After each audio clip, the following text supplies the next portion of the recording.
Welcome to the Men's Health Unscripted podcast with Patrick and Cam. Where we focus on your entire health, mental, physical, spiritual, and emotional to make sure you are good to go every day. Welcome to the Men's Health Unscripted podcast with Patrick and Cam. And we've got a great guest on a topic that we haven't really discussed too much on the podcast, but managing pain. Vinny Crispino from the Pain Academy is here today, and we are excited to talk to him about how he has come up with this awesome method of managing pain and maybe some insight on pain. It's definitely a subjective issue with a lot of people. Pain is different for everyone, and how you experience it is different. So with that all being said, Vinny, thank you for coming on the show. How you doing? Yeah, thanks for having me. I'm doing great. This is a great way to start the week. Awesome. Well, we're happy to have you. So you've got the Pain Academy. Tell us a little bit about the Pain Academy, and then we'll kind of go into what inspired you to start this and help people manage pain. Yeah, so great question. We'll start off with a high up view. So the Pain Academy is a methodology of movement to help people move and feel better. Whether you've got chronic pain, even if it's just an annoying light level of pain, or just imbalance. If you feel stiff, tight, restricted, if it doesn't feel good to move within your body, this is who comes to our program and tries us out. We teach really gentle, simple exercises that people can do every day. So we really focus on giving people the tools and the skill sets to build a movement practice so they can take care of themselves long term. So that's the end goal, which is to transfer skills to everyday people. You don't have to become a movement expert to be able to just understand how to utilize your body and how to feel better and how to combat and cope with the stresses that our modern day world is just throwing at us, whether it's the stress of a sedentary life, whether it's the stress that you're experiencing from just not feeling good, whatever it is, movement can be a great tool to help you get back into your body and feel better. That's actually really interesting. Could you mind giving us a few small examples of like what kind of movements would kind of help with which kind of pain? Some of our viewers, like including myself, who go through like the VA healthcare system, it's actually something they do recommend, and they have kind of given out as an option is some of the movement therapies to kind of help with pain and joint issues. Yeah, so it's no secret that movement is one of the best, most effective treatment protocols for physical pain or mental pain, which I'm sure we'll get into later on this podcast. Harnessing the power of movement can be very healing. And also paradoxically, if you have movement problems like compensation, dysfunction, or imbalances, movement can actually make you feel worse, right? Because when we go to strengthen a body that doesn't move well, we're kind of building on top of a really poor foundation. So learning how to move effectively is the priority here. Okay, this isn't about throwing strength at people. This is about teaching movement fundamentals. Every single person is different with not only their relationship to pain, what their body feels, the routines and their hobbies, the sports they played. All of us are so uniquely different. And there are a lot of things that make us all exactly the same. For example, your hip needs to function and move like a hip joint. Your knee needs to move like a knee, and your ankle should probably provide stability and support for your entire body. Your shoulders should be able to reach overhead and rotate internally, externally, right? There's these basic minimum requirements that we as human beings should probably meet to move efficiently. Where things get really weird is how each human being moves away from those specifics. So maybe for you, your left hip stops moving as well as it should. And that for you creates this cascade of really hyper specific problems. Maybe it's in the lower back, maybe it trickles up to the neck or radiates downwards to the foot. You might experience that problem differently. Maybe somebody else veers away from the specifics of human movement in an entirely different capacity. So before we even go chasing what hurts, before we can even approach chronic pain or really specific problems that everybody uniquely experiences, we have to focus on the basics first. Can we get the right side of the body to move like the left side of the body? Can we balance out the muscles in the front of the body compared to the back of the body? Can we just make you a more well-rounded human being? And most people will find that adopting a basic movement practice, like the ones that I help educate people on how to do, will tune up a lot of the issues that they feel. Will it 100% fix absolutely everything? No. But will it at least give you a really strong foundation so you can now go focus on maybe specifics? Hell yeah.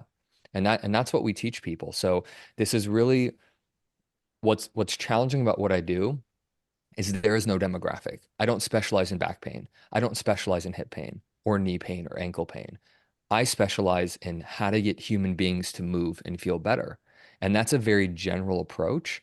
And that's why it's worked for over 10,000 people, because we're not going really niche and deep into one area or aspect of pain in the body. We are just becoming well-rounded again. And for so many people, that has been an eye-opening experience for them. I can definitely identify with what you're saying. So I'm a former college baseball player, got aches and Say no pains more. and right. Aches, and I Yeah. played catcher. So if you want to add that on, hmm and I've had aches and pains and issues. And when I started developing more of a movement practice, a lot of those got alleviated. But what I would say is when you start the yoga practice or you start massage or different healing modalities, you realize that what really actually hurts might not be the area of pain. You actually have a cascading effect where your maybe your back hurts, but in reality it's something, in your lower leg or something like that, which hmm is the issue, and it's just compounding. So you saying this is like you find there's a compounding issue once you discover pain. Do you notice that that kind of happens with a lot of your clients where they'll say, "Hey, Vinny, my back is killing me," and you really start to dive deep into their movement practice, and those aspects start to open up, and then the next thing you know, they're like, "Well, actually, it really hurts right here," and so they actually have pain Hmm. moving throughout their body. Every single time. There is a saying in my line of work where you think the problem is, it isn't. The challenge that I face is somebody with back pain. Of course, their focus is on back pain. And look, I get it. I broke my back in a surfing accident. I suffered debilitating, chronic, traumatic impact injury in my lower back. For years, I was committed deeply to my back is the problem. Not once did I ever consider how my left foot hardly moves, how my left knee can barely bend and rotate was the foundation that was not allowing my back to heal. Anytime I moved, I would shift over to one leg. Anytime I would squat, I would shift over to one leg. And this created this gnarly tug of war in my lower back that didn't allow it to heal. My poor, faulty movement patterns were creating damage faster than my body's ability to heal it. And this, if people pull one thing from me today, you've got to understand your body's phenomenal at healing. If you cut your skin, it heals. If you break a bone, it can heal, right? Obviously, with the help and the right protocols here. So why isn't your chronic pain healing? Well, most of the times, if you keep ripping open that scab, you're just creating damage faster than your body can heal it. If you keep breaking that bone every day, you're creating damage faster than the body can heal it. My thesis is the way that we are moving, our entire body movement patterns are creating damage faster than our body's ability to heal it, thus giving this whole breeding ground the perfect recipe for somebody taking years to heal from back pain, years to heal from shoulder or hip pain. There is a hero's journey that everybody comes to me with.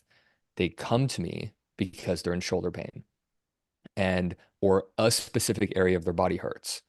Well, the internet is in no short supply of, hey, shoulder hurt, do this exercise. It'll heal everything.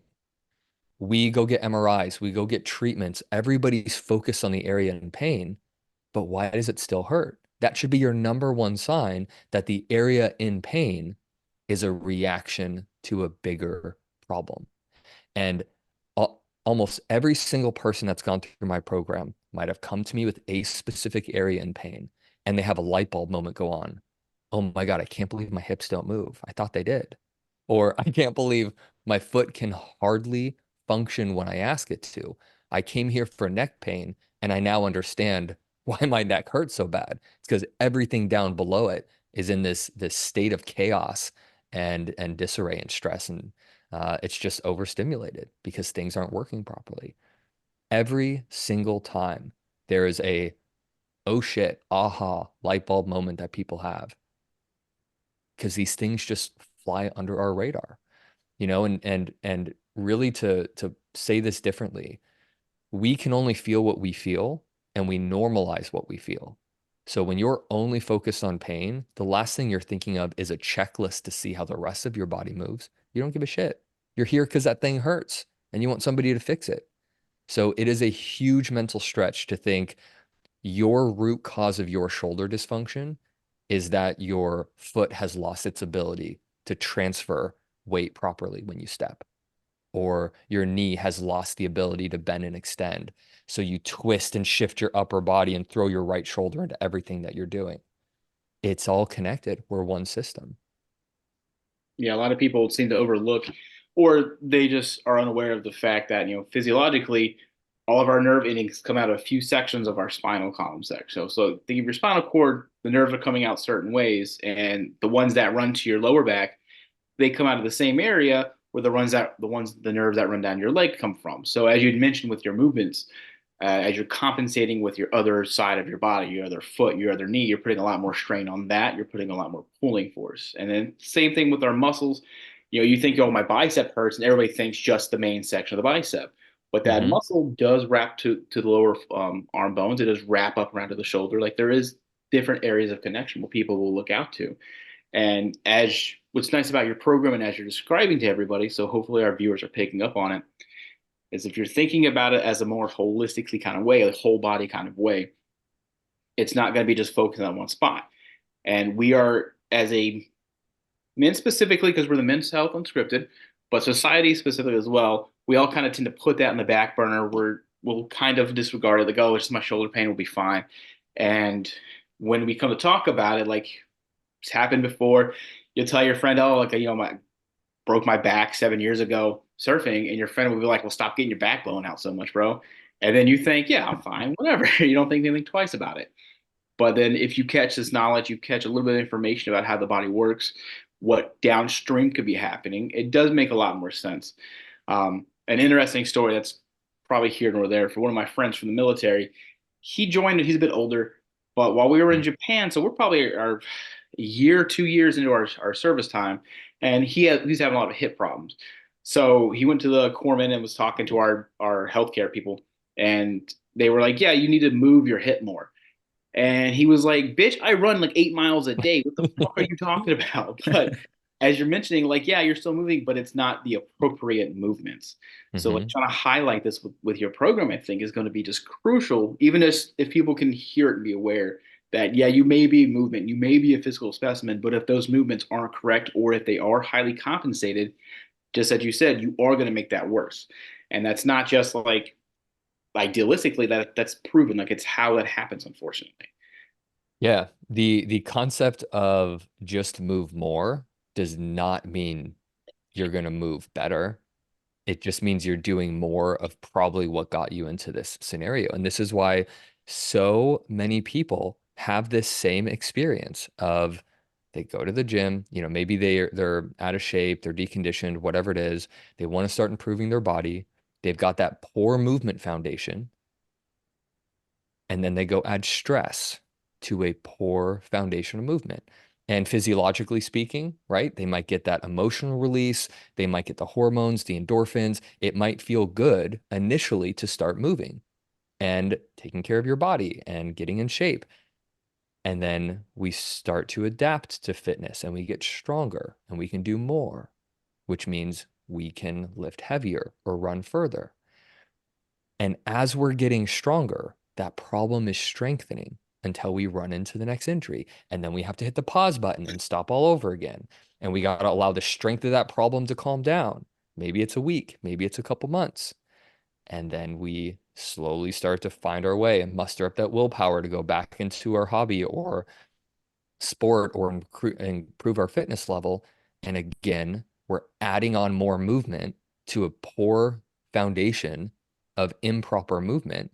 And so begins this damn cycle again and again. And we wonder why it's a willpower problem. It's a motivation. No, like your body knows things are not moving well. So the last thing it wants is saying yes to more stress and problems. All we have to do is just listen very closely, and your body's going to tell us all of this. Yeah, something I like that you brought up a second ago too was talking about how, for example, my shoulder hurts, right? Okay, we're going to do this exercise for the shoulder. And really, I think at the end of the day, if you look at how the healthcare system works, right, just general insurance model, typical go to the doctor stuff, when you look at how that system works, once you start getting into seeing specialists, so you have a heart issue, you go see a cardiologist, you're a heart. You have some type of brain issue, go to the neurologist, you're a failing brain, right? And I can go on, pulmonology, whatever, and they treat you like the organ that's failing or the organ that it has an issue with it, rather than you're a whole person. What got you to the heart attack, right? What got you to the neurological issues? Now, some things are hereditary, whatever. We can't necessarily always explain those things, but some of the more chronic diseases, acquired issues over time, you can look and it's just, hey, this area is malfunctioning, let's treat it. And instead of taking the whole person into account as like, how did you get here? And what are the maybe causative issues that could have potentially led to this disease or this issue? And so I think I really admire that about you in the program, is that you're taking the holistic look, you're taking the body in account and everything that goes into the issues with movement and things like that, and determining, well, maybe it isn't really the shoulder. Like, yeah, we can work out the shoulder, but let's see what downstream is actually causing this true effect. Yeah, and we have to do that. And this isn't some theory that I learned about from textbooks. I was a Division I collegiate athlete. I was an 8-time All-American, had 30 something plus Colorado state records, 16 national titles for swimming.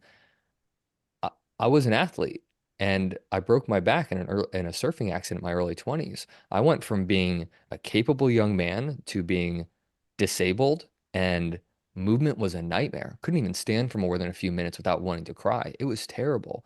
I went through the healthcare system. I went to go see the back specialist. I followed the back pain protocols. When I broke my back, it was a T12 fracture. The blunt force, the trauma of the impact shifted my spine 21 degrees to the side with the accompanying nerve damage. My back was a mangled mess.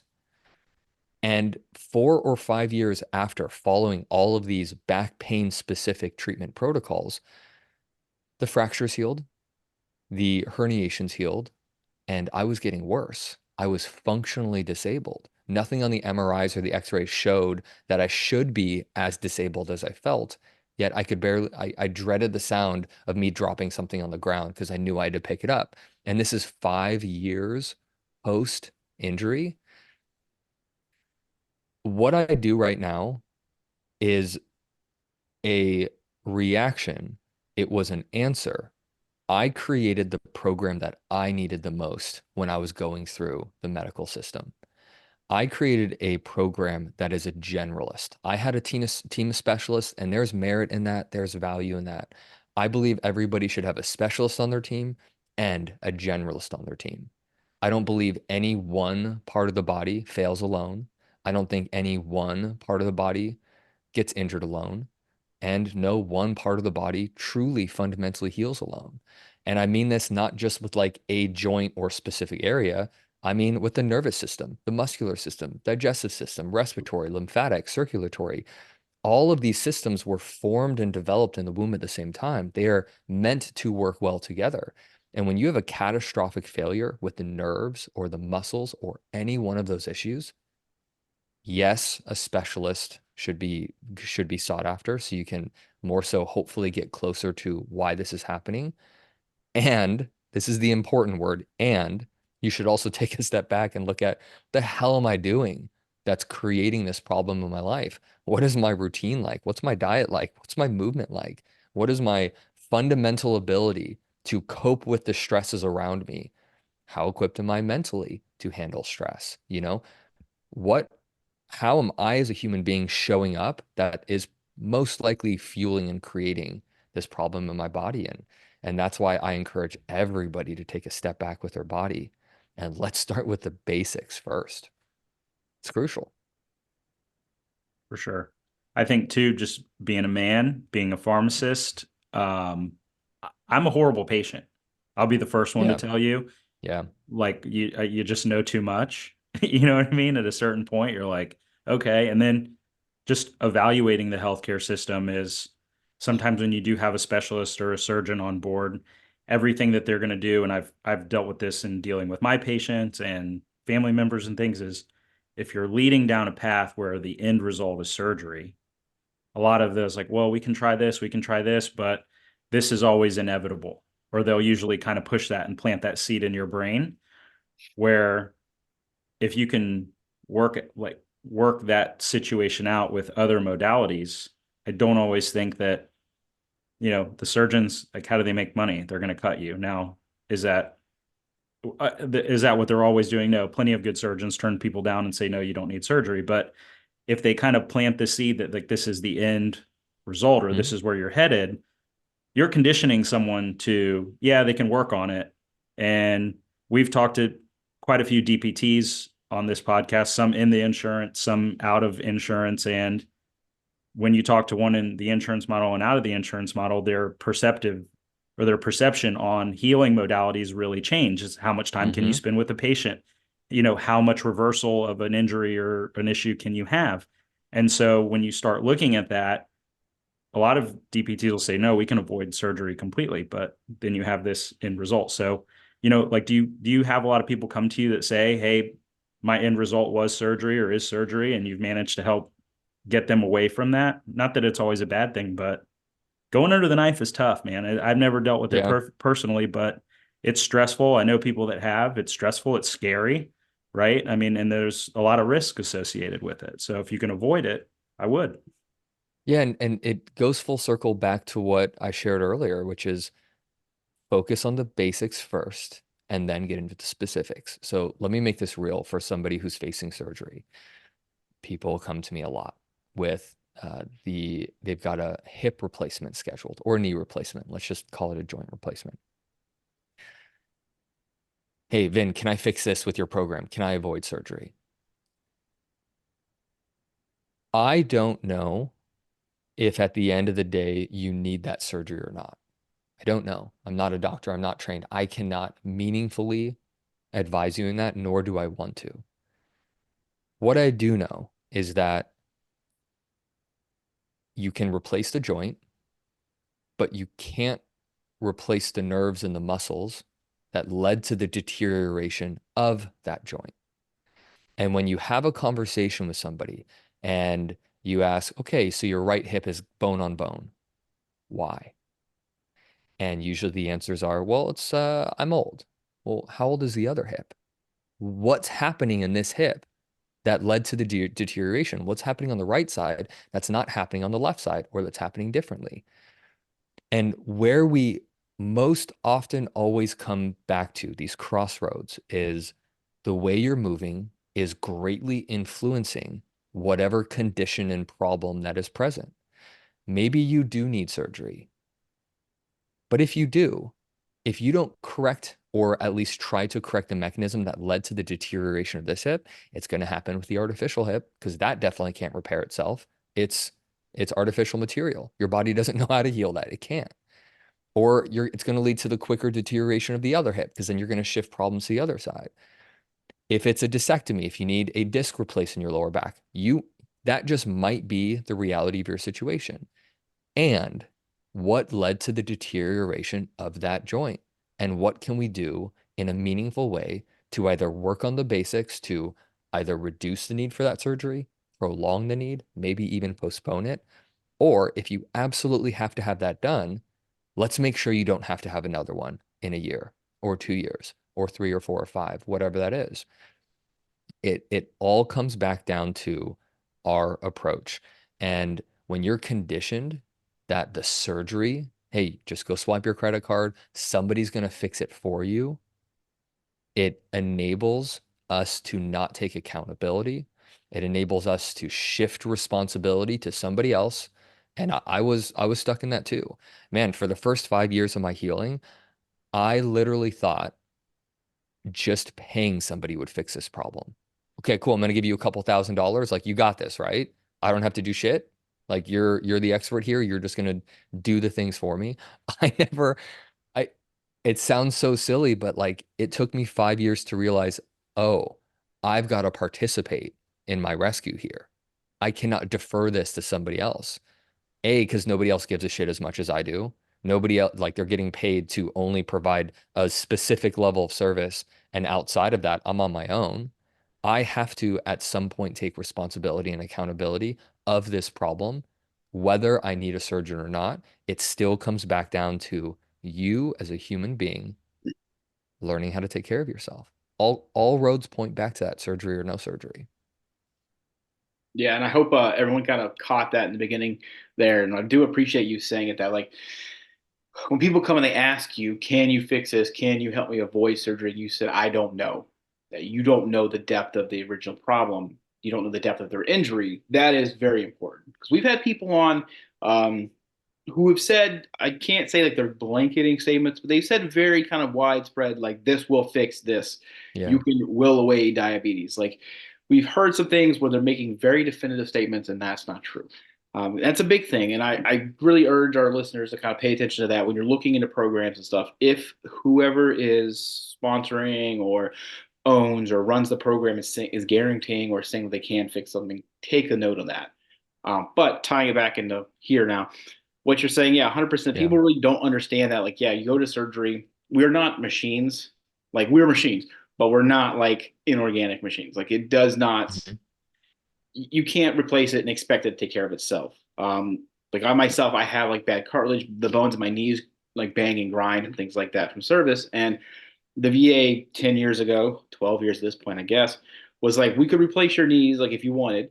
He's like, but they were like, honestly, you would have to be back here within 10 years to have them replaced again because they're going to wear, they're going to have problems with it. And again, if it stems from my movement, we're carrying a lot of equipment where some of us can be very heavy in our footsteps and our running patterns and things like that. So we're putting a lot of stress in that particular joint. And just because you make Mhm. it artificial does not fix the fact that you are still doing those regular natural movements, potentially incorrectly or things like that. Um, and we can't just pay somebody $1,000 to replace our struts. You get a new strut in your car, you're going to feel a little more confident than Yeah. getting a new hip, a new ball joint replaced in your hip. That's a big difference there. And a lot of people, we want that immediate satisfaction. We want that comfort in knowing that, our boy T over here is going to take this leg out, pop in a new ball, Mhm. slap it together, and we're good to go for the next 50 years. We would love that, but we're not nowhere near that and stuff like that. I got a question for you. So you said the knees are bone on bone. Yeah, there's still cartilage and fluid and stuff in there, but it has Yeah. become minimized from what it should be. Left knee, Both knees. both knees. Is the left one worse than the right? No, Other way around? no, they're kind of pretty equivalent. Um, some days, obviously, some will have more than others, but typically they're relatively equivalent to each. Yeah. Thanks for sharing that. It's tough to deal with. It sucks, but it's nothing I can't see. It's like especially the Yeah, guys you like, see, oh, you it's like see I where can't we're handle. going? It's like no, I can't handle. But like it's Yeah, something I see? know that if I continue to like if I were to go down a more sedentary negative path, it's going to get worse. But if I take heed of it, I'm easier on it. And I try to watch my movements, make them a little more structured and things like that. They do get better. So like I said, it's been like 12 years, and they haven't really progressed much. Um, Right? as Or no, opposed to like, like, not like like they haven't deteriorated, yeah, or they it haven't hasn't got deteriorated. Like none good. of the issues have really progressed as compared to what they originally were. So I'll take that. It's Yeah. it's staving off any kind of big stuff. Yeah. I love what you were about to say there, man. See, it's that male mindset we all get into, and it's something. People will ride my dick about it too. They'll be like, "How are you going to do the Men's Health podcast but still act like this?" And I'm like, "It's ingrained in us. That's how we are as guys. It's how we are as our male society. Like we do kind of establish this, I can handle it myself, I'll take care of it. And then you have to sometimes backtrack. And that's really what we want. We want to get the word out and let kind of get the knowledge out there that sometimes you need to backtrack what you're thinking and saying and be Yeah. like, you know what? There's either a better way of doing this or I'm not doing it correctly at all.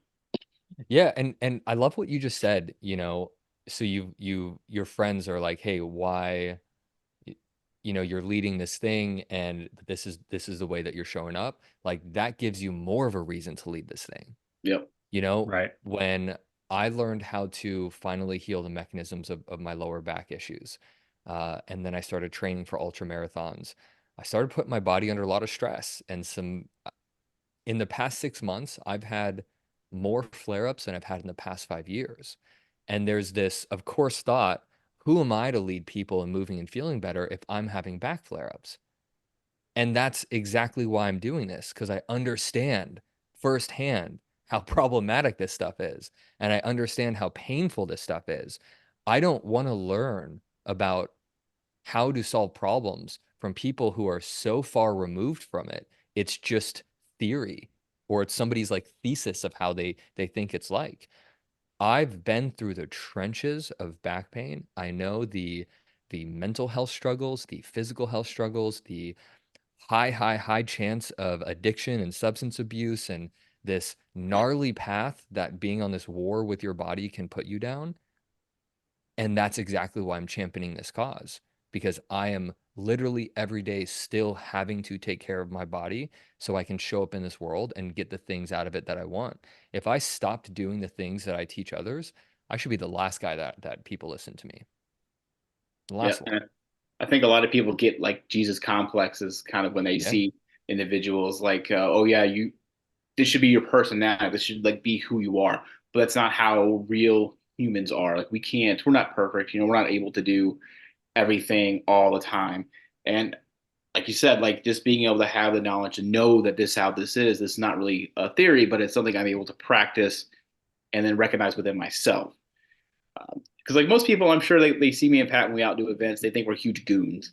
Because like we are some like the out of our pharmacy class, we are probably the wildest people that were there.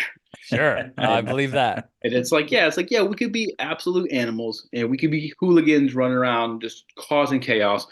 We're out there like wrestling and racetracks and just Hmm. being foolish. But then at the end of the day, you realize like it's a cost balance thing.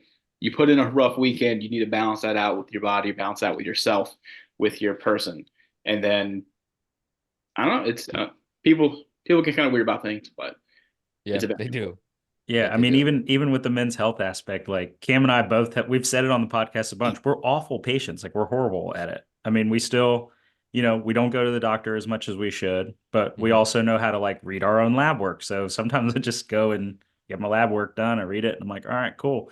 I don't really have any Yeah. issues, right? And so you just keep moving. Not everybody has that luxury either of being able to read their own lab work or take a full assessment or do something like that of yourself. And it's not always good to do it yourself because you'll say like, "Oh yeah, well maybe I do have that," but you'll ignore it, right? So there's aspects of being a man, being a pharmacist, and like understanding the healthcare system that I think goes into Cam and I's journey here with Men's Health Unscripted that it's for good and bad. I mean, being a bad patient sometimes is good because I know what questions to ask, right? I Yeah. know like, hey, if I have these issues, I know how to ask all these questions so I can kind of get a little bit more definitive answers where the average person, they might not know the healthcare language speak, right? So doctor comes in and it's just a bunch of medical jargon. While they probably gave them some good information, you leave going, what the hell did he just say? It felt like he was speaking French to me, right? So the average person is stuck in sometimes that rut or just whatever Hmm. rut of that healthcare system, go here, go here, go here, and you're just like, I'm sick, I'm tired, I don't want to deal with this anymore. And I'm sure you probably get a lot of people who are sick and tired of being sick and tired, for lack of a better term, and they keep getting, the problem is the healthcare system can work really great if you know how to use it, but if you Hmm. don't know how to use it, it can just be like, kind of like you said, you can end up addicted to substance. You can be battling your body. You're fighting for all these things that you really don't even know what the end goal is because you don't know how to get to the bottom of it. You just don't know what questions to ask. And it's a lot more common than people think. Right. So I'm sure you get that, and you're nice to talk to. You make things easy to understand. I'm sure you're like that with your clients. And then it probably gives them a sense of relief that there's somebody there that can kind of level with them and just speak to them one-on-one. Yeah, it's really important to humanize, that there are humans who are listening to this and going through it. And, not to go like build a soapbox here, but this like grind culture, never take a day off, go hard. Like show me the day that you do take off, and how do you talk to yourself? What's the dialogue? How do you show up for yourself on a day? Like, do you give yourself permission to rest? What does that conversation sound like? What does that feel like? Have you learned how to use rest as a coping skill to deal with stress? Show me the real stuff. Um, and you'll probably show somebody who really knows how to walk other people down this road in a really beautiful, meaningful, and more importantly, sustainable way. That's the critical part, sustainability. For sure. There's so many different healing modalities out there that I think sometimes get lost in the general healthcare system because there's treatment algorithms. There's obviously the big companies are able to lobby for certain treatments, and it just kind of works that way. I mean, when you look at what determines medical school's curriculum? What determines pharmacy school's curriculum? Right? Like, where are they pulling these out from? Because generally, if you go to medical school, your training might be a little bit different, but everybody kind of learns the same stuff across the board for those 4 years. Same thing with pharmacy, right? It might be presented a little bit differently, but you are expected to leave those programs with the same baseline level of knowledge so that you can go do a residency or you can go practice in whatever field that you choose. And but who's writing those? Who's determining those? Right. And you can kind of, if you trace that, I'm not going to get too much into that, but if you start tracing that back into who writes the curriculum for your doctor, your pharmacist, or anybody, you start to kind of learn like there's some fundamental donations being put out to, I'm not going to say push an agenda, but push an agenda might be the right thing. And, when you look at the mostly chronic pain patients or people who have become addicted to opioids, they didn't just go out and like, hey, I want Oxy or, whatever. They went out, usually they get hurt in some kind of accident or some kind of issue, and they're prescribed, and they're just kind of led down this cascading pathway. And then the next thing, you're like seeking stuff out on the street, don't know what's going on. You know what I mean? So, Yeah. and that's, Yeah. but spirals really quick. Yeah. A lot of places it starts dealing with pain and not being able to manage pain appropriately through whatever modality that they've been given. Yeah. I remember, specifically just like enough was enough. I'm going to go see a pain management specialist because I was seeing back pain experts. I was seeing PTs, physios, chiropractors, but never a pain management specialist. That was really interesting. That was a really cool thing, 3 years into this that I thought would be the thing that set me free. And man, I was so disappointed when I walked out of that appointment with a prescription for drugs. Like that was the fucking plan. That That's was the the guy. dude, that he was the man, Yeah. But that was like the entire there was no big picture. It was I think we spent 12 to maybe 15 minutes together. And instead of any gross neurological motor recruitment assessments, instead of any movement pattern assessments, I mean, I think he said like, hey, bend forward and touch your toes, which I couldn't because it just hurt like shit. That was it. And it was just far easier to write me a script for drugs than it was to sit me down. Hey, Vin, what is your mental health like? What is your relationship to this pain? What are you doing every day? What does your routine look like? In what ways do you sabotage your routines? There was no like digging deep underneath the surface. It was just drugs. Drugs were the answer. And I'm not faulting that person. If they have to see a patient every 10 to 15 minutes, that's all they can give somebody. Probably the most effective thing is just managing a prescription or issuing a new one. That in that moment is probably that person doing what is humanly best within their knowledge and expertise and the constraints that the healthcare system puts on them. And that's why I think it took a really long time to get better. Oh yeah, and I think without kind of rabbit holing down like what Pat was describing, a lot of these algorithms, a lot of especially for like hospitals or even smaller clinics and going in even schools, the treatment methods, the plans are written by generally like committees. These Yeah. committees are, I think they're like usually like voted into by like boards, and they're people who've been on staff for a while.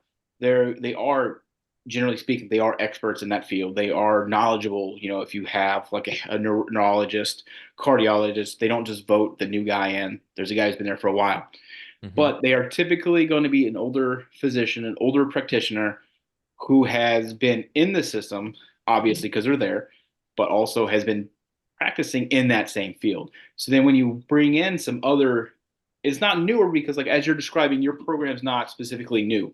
Like obviously Right. movement has been something people have done forever. Like there's always, you always hear like, oh yeah, Western medicine or Eastern medicine. There's always some old things that happen that people will kind of avoid and not kind of go into. Modern, Western medicine is a little more, as you experience with the pain guy, pills and as the system is written. But these guys writing these algorithms, they don't look at any of this other stuff. They look at what they've been doing for 20 years. And they're like, well, for the last, I have my entire career, it's worked like this, and this is how we've always done it. And it's like, that's cool and all, but what always works or always has been doing is not what is helping. Because as you mentioned, you went to go see a pain guy and you thought this is going to be it. Like he specializes in this, he is knowledgeable in this. And unfortunately, as a patient, that's going to be everybody's thought going into it because you understand that everyone's kind of specialized. This is a Mm-hmm. field that they're practicing in, but the same thing applies. They're practicing that specialty in a narrow field with an algorithm written by people probably like 30 years now, probably like 20 years ago. It has to be updated once in a while, I guess. And then they're going to give you their same thing. They're not going to really focus on any additional stuff, any new practices coming out, any new Yeah. programs in the area, especially. And then that's why I can't say for everything because it's not blanket everybody or every group into this. But most pharmacists, when they get something in from a pain management clinic, we're like, fuck, because we know that it's going to be a typically a controlled medication or something like that, and it's not really going to be the best. It may not be the best for the patient because sometimes, as you mentioned, ethically, you're seeing them, you're trying to help as much as you can, as best as you can, and that's kind of what you're stuck to, but Yeah. it's not going to be the best option. So unfortunately, we feel it's one of these things where it's going to be as the younger generation of practitioners come up, as the younger individuals who are creating programs like yours are coming up, and it's gaining understanding, it's gaining acceptance into the field. We're not really going to see that movement towards movement I really want. Yeah, and this begets, it just leads to the bigger problem. And if you go to a neurologist, your problems are your nerves. And if you go to a fascial release specialist, your problem is the fascia. You go to a chiropractor, your problem's the spine. Podiatrist, your problem's the foot. So on and so forth. And things are so niche. This is the message. It's why I'm saying let's first focus on the basics before we even go into the specifics. Because it'll never end. Every human being you see is going to, with their specified niche, whether you're a top level expert or not, like you've become who you are in that position because you view the body through this keyhole. And that's a really important part of the body, but it's a part, it's not the full thing. And this is what took me years of failing to understand. That pain management specialist, he was a doctor that specializes in pain medication. Why would I have gotten anything other than that? Why would you go to a podiatrist and expect anything other than foot exercises, a chiropractor, and anything other than an adjustment? This is why I bring the conversation and the narrative back to Like, what skills are you developing as a human being? And how can you utilize these skills? You can't give yourself an adjustment. You can't give yourself acupuncture. A lot of these other modalities that can be really helpful, you're so damn reliant on other people and a specialist in that field that you're just literally just waiting around, sitting on your hands until the next appointment. There's nothing meaningful being done. And that's why my entire mission is to give people like the in-between answers, the in-between appointments, the in-between specialists. Let me show you how to move better. And let's just watch and see if that really mitigates or improves your condition. Let's see. Yeah, Let's try it. I agree. I think one more point to kind of discuss a little bit about what we were talking about here is American consumerism plays a huge role in this, right? Like you went to go see a pain management doc. Somebody Yeah. might go see their general practitioner because they have the flu, right? You go to a pain management doc, you might expect to leave with a prescription. It might not be for a narcotic, right? It could be for a, potent NSAID or Ibuprofen. something, right? Ibuprofen or whatever. But you want that script, you get something from it, Yeah. right? Like what should maybe or what do doctors tell their patients when they have the flu? Well, I mean, it's going to clear in 7 to 10 days, dude. Chill out. Take But a, if you want hydrate. Yeah, hydrate, chill out. But instead, they're getting a Z pack, which probably isn't going to treat it. It might make you feel a little bit better at the beginning, but you get in a Z pack. You might get some steroids or something, but you're consuming a good and you're expecting to get a good from the visit. Otherwise, it's like, well, why did I even go here for him to tell me it's going to clear Yeah. in 7 days? That's stupid. But I mean, it's true. That's kind of the way it works, right? Like you get the flu, it clears in a few days. Like deal with it, right? Do the best you can to take care of yourself and reduce inflammation and like just palliative care at that point.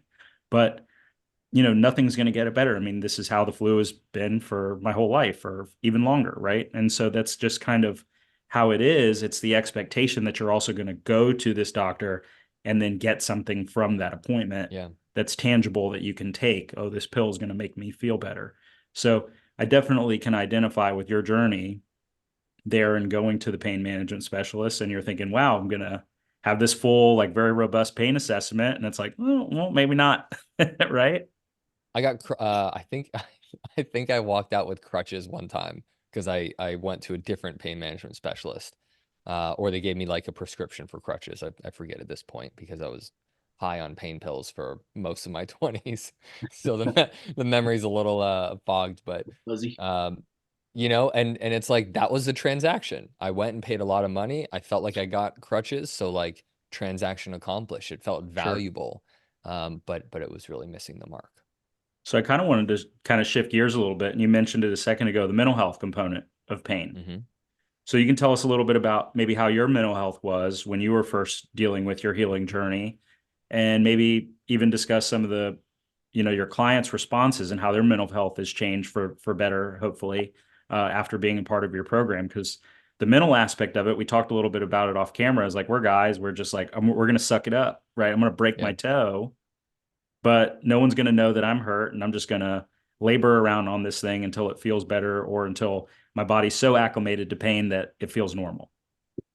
Yeah, so let's this is a great topic to get into. So when I talk about mental health, I think that there's like the big buckets, right? Like the anxiety, the depression, the main categories of mental health. And then a little bit more granular is mindset. So your ability to coach and parent yourself.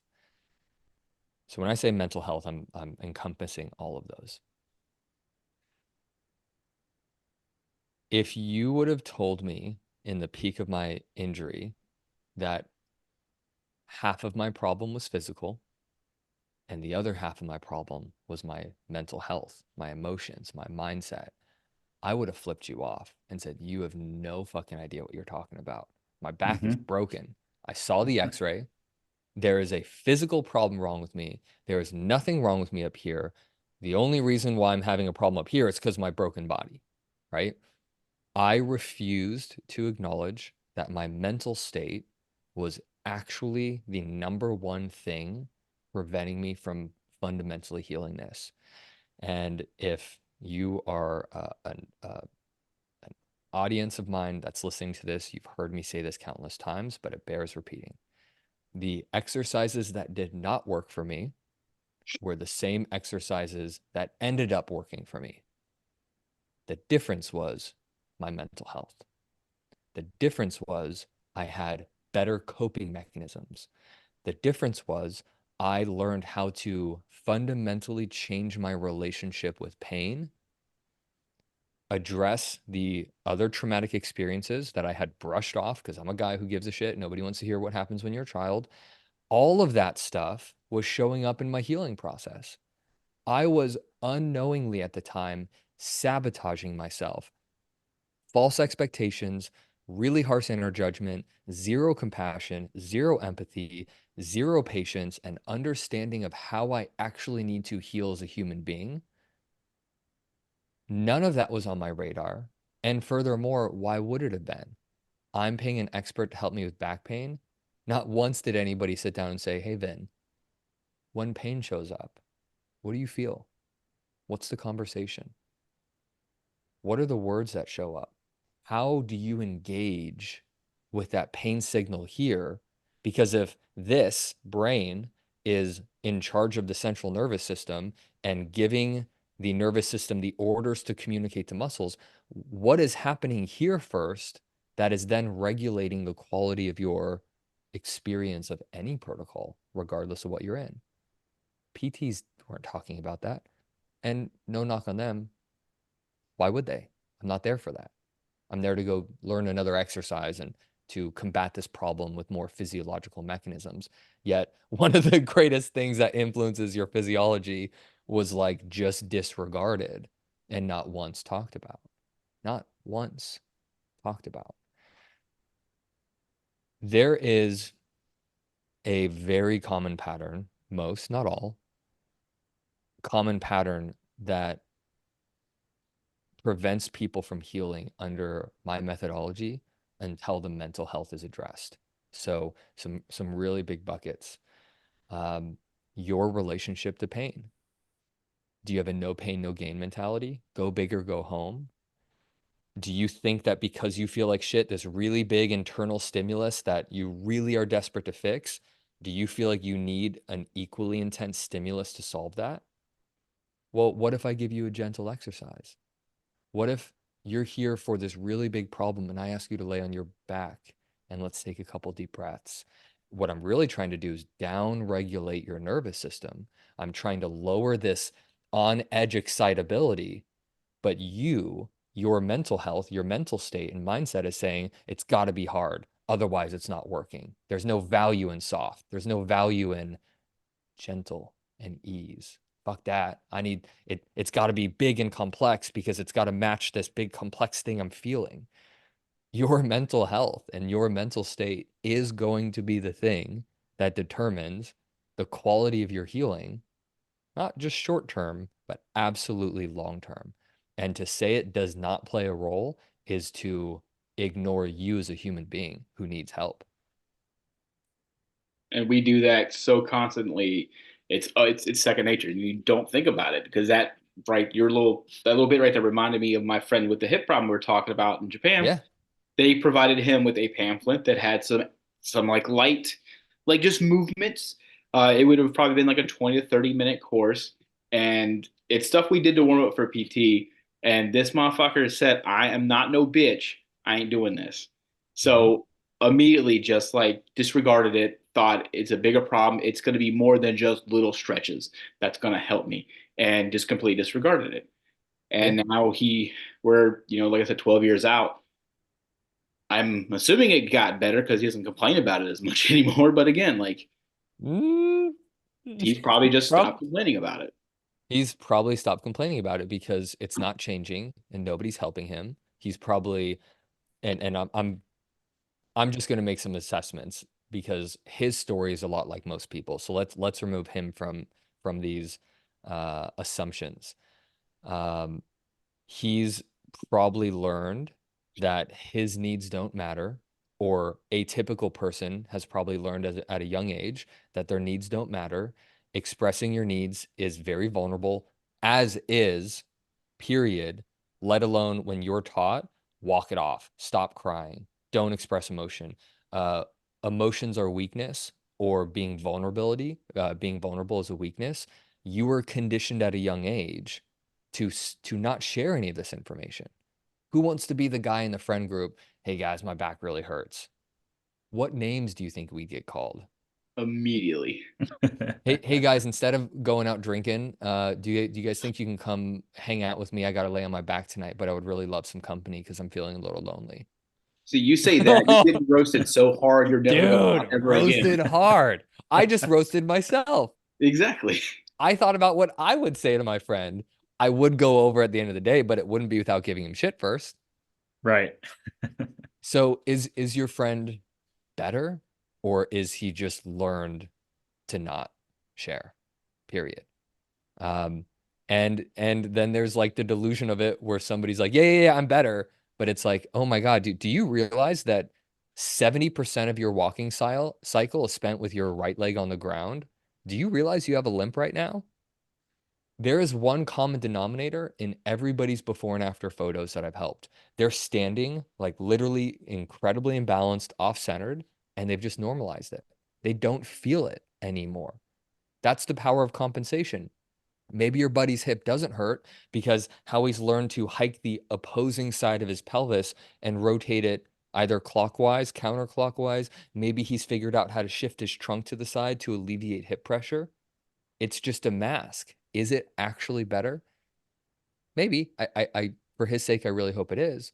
But most people just evolve better coping mechanisms, or better ability to numb themselves, better ability to disassociate from the problem, and a better ability to hide in plain sight, like so many people do. It's really tough, man. Yeah, I think it's a good moment of reflection for a lot of guys. I mean, when you take guys in general, most of us play sports or do some type of athletic activity. We get dinged up, we get hurt here and there.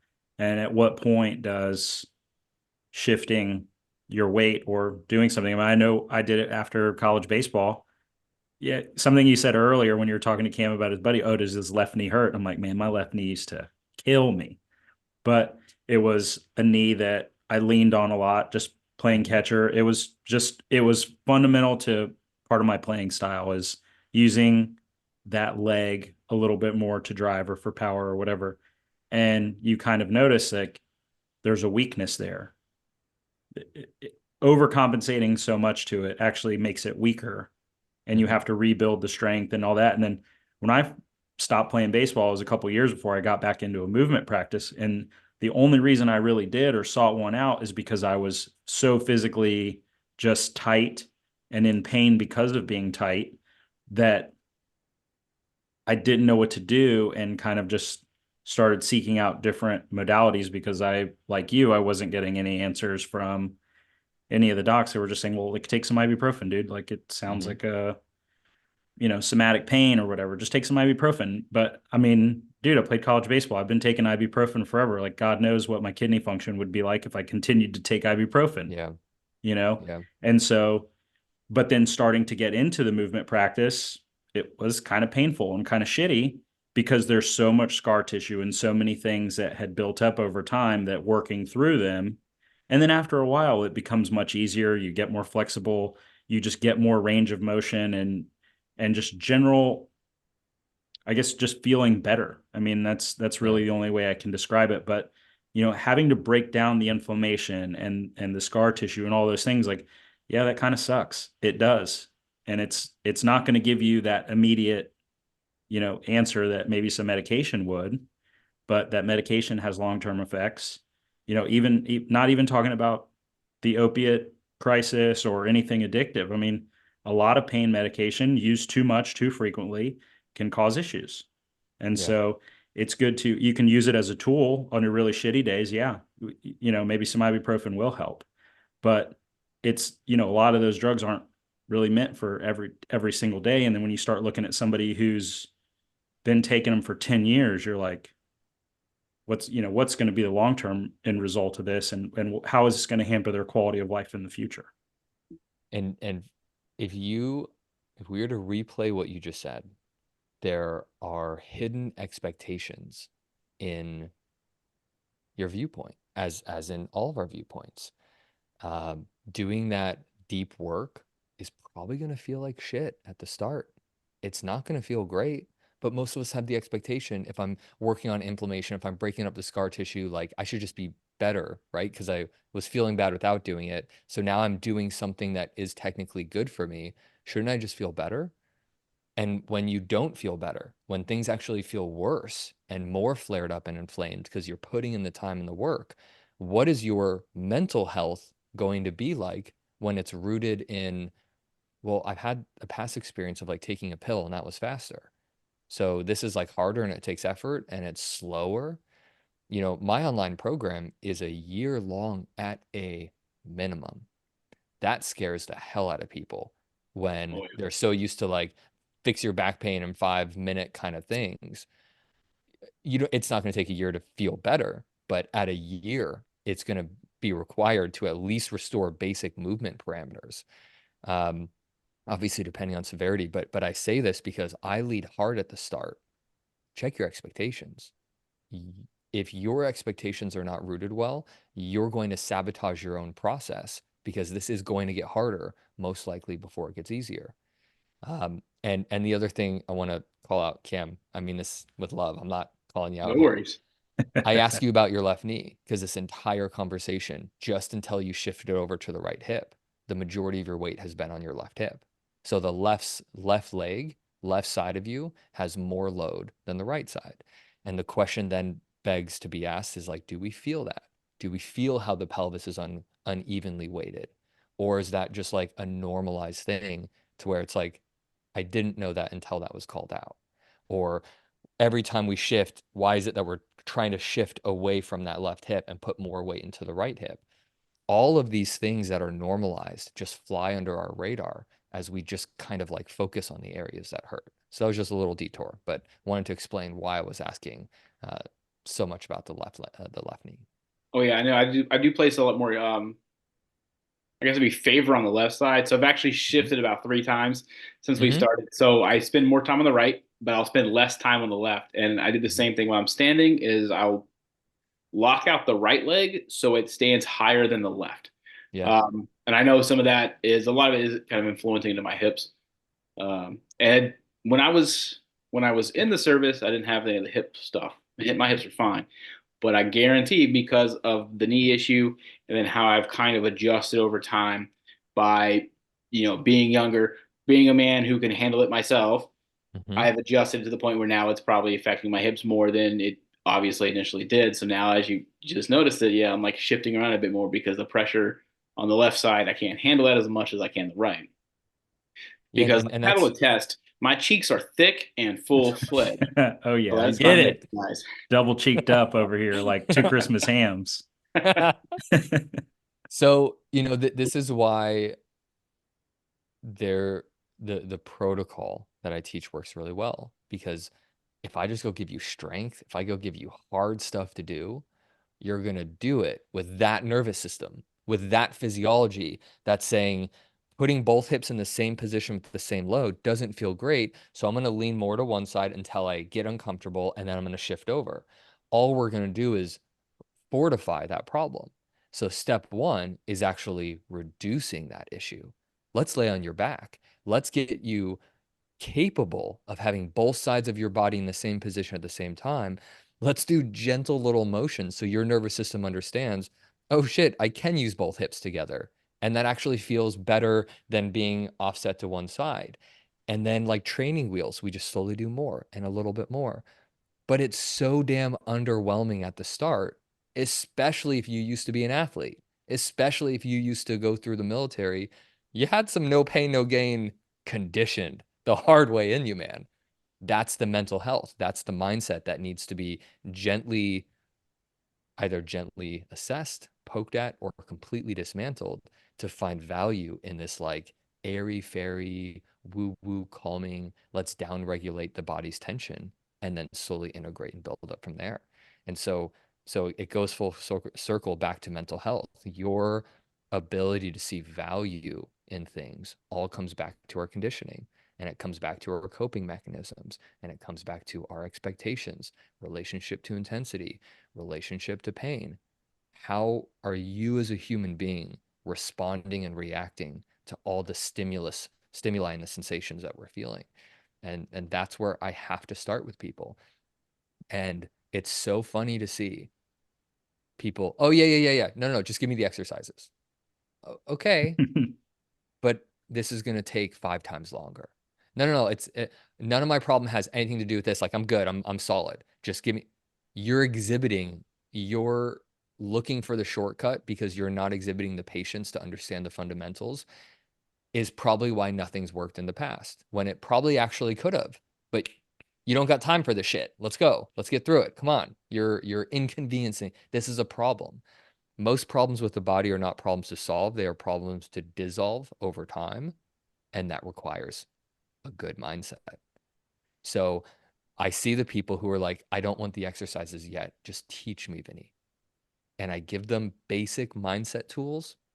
Dude, they progress so much faster. It's not even comparable. It's unbelievable how much better somebody can get with the right set of mental tools. That shit needs to get trademarked like onto your site there. This is not a problem to solve, but a problem to dissolve. That's fucking That's not impact. bad. That is impact. Yeah. Yeah, and let me make this real because that could just be words without meaning for people. Let me give you a very real practical example. Um,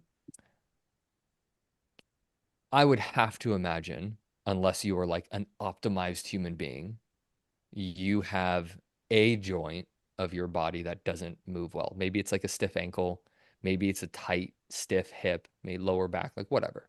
You've got an area on your body that is sub-functional. The nerves and the muscles can no longer operate properly to move that joint fluidly and safely. Thus, this catatonic, like friction reaction of your nervous system.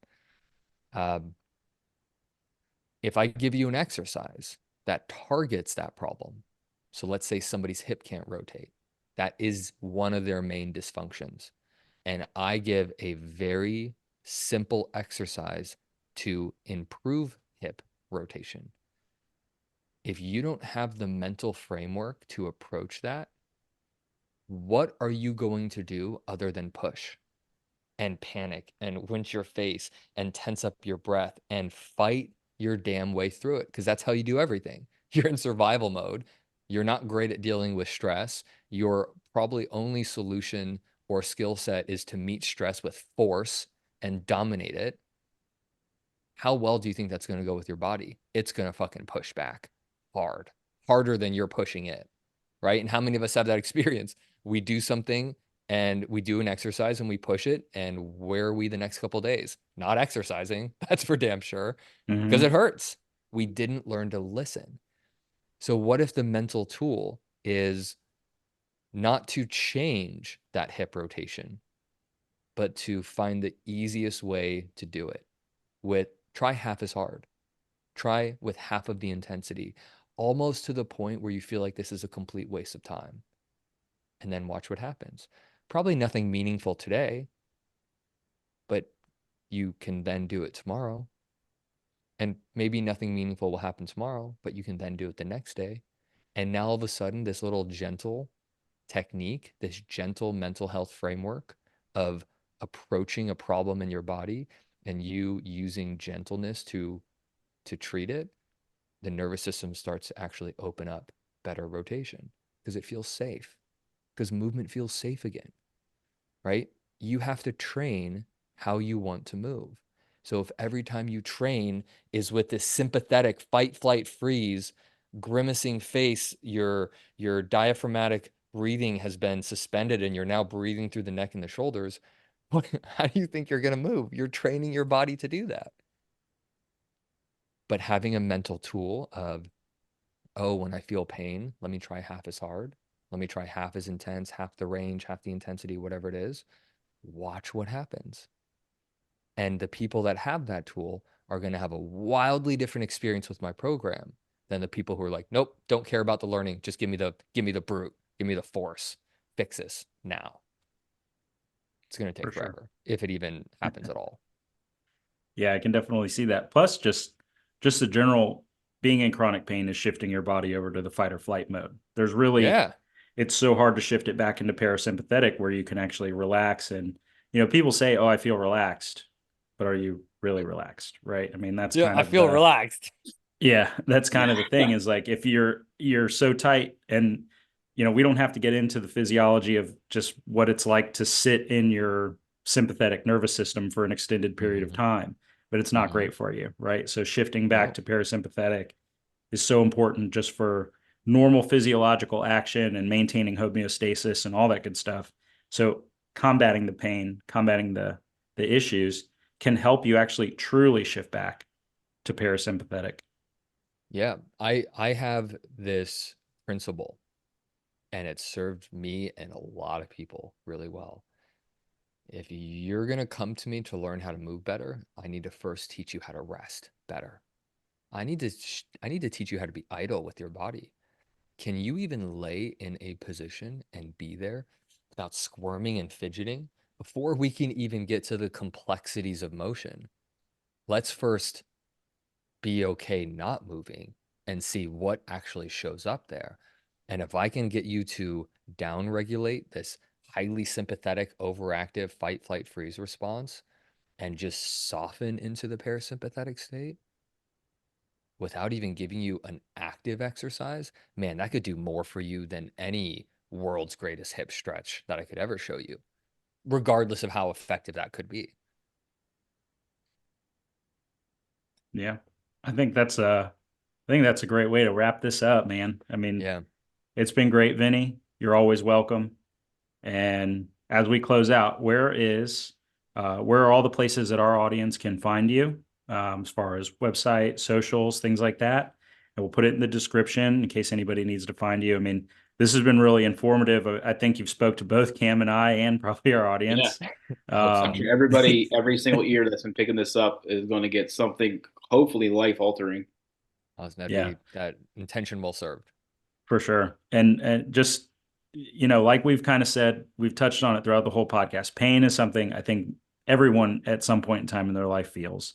And Mm-hmm. it can get better, it can get worse. But, speaking to the men really is you cannot let this pain just sit for an extended period of time because it just causes so many issues. So addressing it, being vulnerable, being able to articulate the pain and really kind of start attacking these issues and hearing about attacking issues with gentleness is just so great. But, Vinny, thank you so much. Where can we find you? Website is painacademy.net and social channels are all under the handle of Pain Academy. So look me up there if you need just more tangible exercises and really simple information. And if you want deeper help, if you're craving something more, I got you a great program that can help you do that. Awesome. Well, thanks for coming on. Again, Cool. you're Thanks for always having me on, guys. welcome. It's been a blast. Been Yeah, great. next time we'll get your buddy on with the hip and let's talk about how that's going. I don't know if that old hillbilly would want to come on and talk about any of this stuff, No, but he'd be seen. He'd be seen. We'd ask emotional questions, he's mad as hell. Hell yeah. Got it. Well, thanks, boys. Appreciate it. Yeah, man. Thank you, Take brother. it easy, everybody.